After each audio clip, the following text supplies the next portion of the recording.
So just a super short course in grief. If anybody's familiar with the Kubler-Ross model, which is pretty much the accepted model for dealing with grief, there's basically 5 stages. The first one is shock and denial. So Crystal, sounds like you got a good dose of that. Like, what the heck is happening? A typical next step is anger, right? We've got to figure out who we're mad at. Third, we call it bargaining, but it's this kind of deal making we make within ourselves to kind of cope. Like, what are we going to do? The fourth one, which a lot of people I know are feeling right now, is depression. We're really, really, really sad. This has really, really, really been going on for a long time.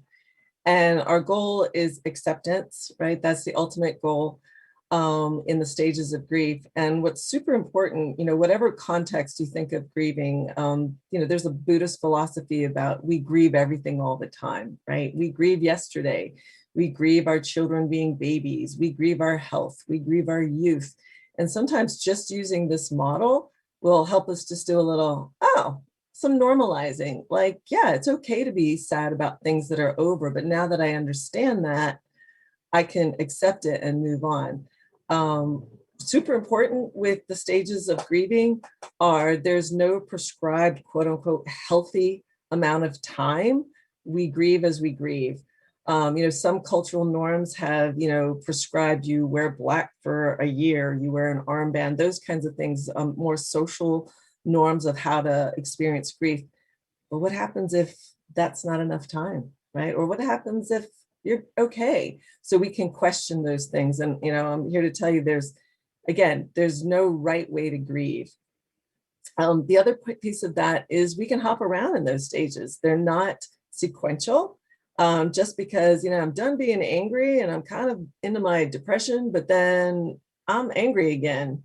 Totally normal, right? It's not static. We can have different triggers that make us feel different ways.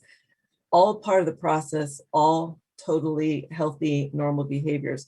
When they start to become unhealthy is when they're starting to impact at least in psychology, the difference between healthy and unhealthy processing is how much impact it's having on your life. So is it normal to feel sad about this pandemic and struggling? Absolutely. But how is it impacting your life? Are you unable to do your job? Are you unable to get out of bed in the morning? Are you unable to take care of the people you're in charge of taking care of? Those are those little signs that start coming out like, ooh, I might need a little bit more help than what I've got going so far. I might need to do something a little different. And this is where I get to make my plug for therapy because I'm all about it.